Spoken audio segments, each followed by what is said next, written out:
twice as much as I'd been making. So I started that journey. In addition to having this understanding and this concept of it, in the late 90s, the middle 90s, I started teaching. First, I taught real estate finance at Chico State, and then I started for 23 semesters, taught the real estate principles class. So it's almost like when I was a school teacher, I taught second grade. I know my addition facts, I know my subtraction facts, I know my multiplication facts really, really well. And so I have that understanding. And I've got 7 points, and we could be talking about being in the, we sell tractors or any kind of business you want, and these pretty much apply. But I'm going to try to focus on real estate. And the first thing is you got to have your personal and financial life in order, as much in order as you can get it.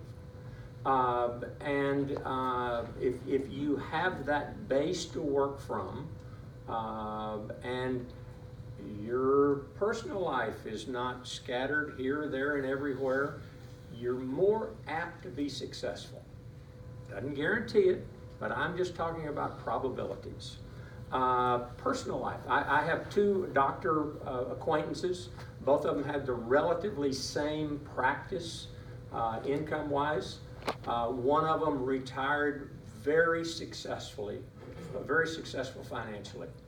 The other one is just kind of, I could use a crude phrase, but he's not doing very well. He's been divorced 3 times. When you take your assets and divide them in half, you have half. When you divide them in half again, you have a quarter. When you divide them in half again, you have 1/8. Now, I'm just saying. Just saying. I agree with that one. And these two kind of mold together. You really need to understand the nuts and bolts of the business. If you're buying mini storage, if you're buying houses, if you're buying whatever you're buying, I mean, you're going to do warehouses. You really need to understand the nuts and bolts. You need to understand the nuts and bolts of real estate. Most of you are not brokers, as I understand. If you're going to be an investor, I would suggest you do not get a real estate license because it gives you some liability that you don't have. I would encourage you to know more than the real estate agent you're working with. I would encourage you to get my 5 years at Marcus and Millichap. I got, in effect, a PhD in apartment brokerage. It's benefited me greatly. So learn the nuts and bolts. If you don't know much about maintenance, find a friend that's got a maintenance business and go around, work with him 1 day a week or 1 day a month, and unplugging toilets and fixing light switches and repairing dishwashers. If you don't know this concept of renting a unit to somebody, find somebody that has an apartment building or does that and work for them on a Saturday as a leasing agent. But really, really get to understand it. If you don't understand the tax implications of real estate, learn them. If you don't understand accounting, take an accounting class. If you can't do an Excel spreadsheet or some other kind of something, learn how to do it, or get a young partner that's really good at it. So all of those, and then if you're money raisers or if you're real estate people in particular, you really need to earning fees. You really need to understand the fiduciary nature of what you're doing. It's a trust issue. You have to put your client's best interest above your own. If you're not in that situation, you need to understand that the agent you're working with should be putting your interest above theirs.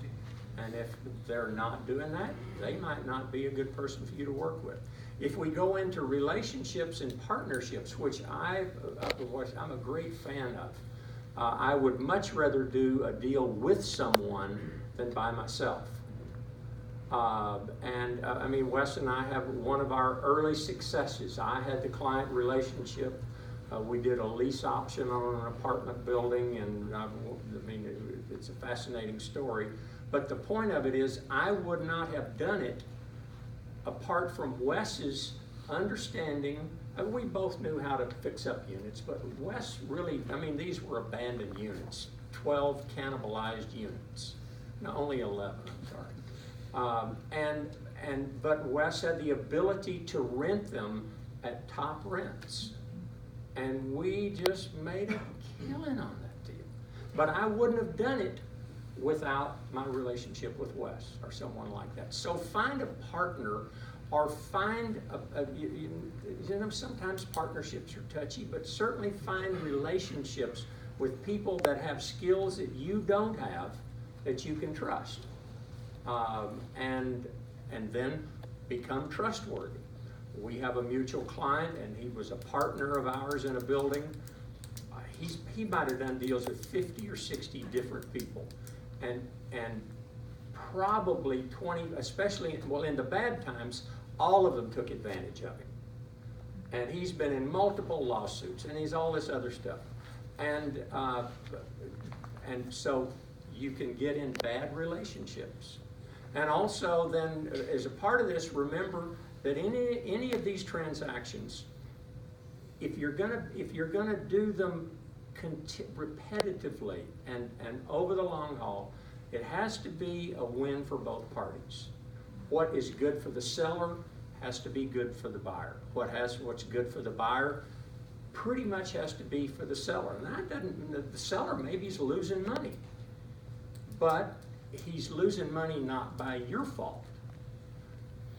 But so in that situation, they get bailed out of something because of you. So it's got to be a win for both parties. Next, you got to keep the ball in play.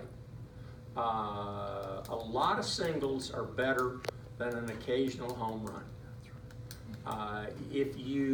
The other part of that, if you keep the ball in play, if you're trying to hit singles consistently, every once in a while you'll hit a double. And then you thought it was a single, but it took a bad hop and it was a double, and then the guy bobbled the ball and you made it to third base. So, you just gotta keep the ball in play. Rather than waiting for the perfect deal, do a good deal or even an okay deal. And then to tie into that, especially if you're doing an okay deal, make sure you've structured it so that you do not have to do something at a bad time. Wes and I got in that situation. We made a commitment to the fact the guy that has gotten screwed by so many people, we made a commitment to him about buying him out of a deal he had invested in with us. We foolishly, naively guaranteed him a 12% internal rate of return. Real estate does not make sense at 12%, trust me. We lost $600,000 because we honored our commitment. We had to sell a building that we didn't want to sell at a bad time.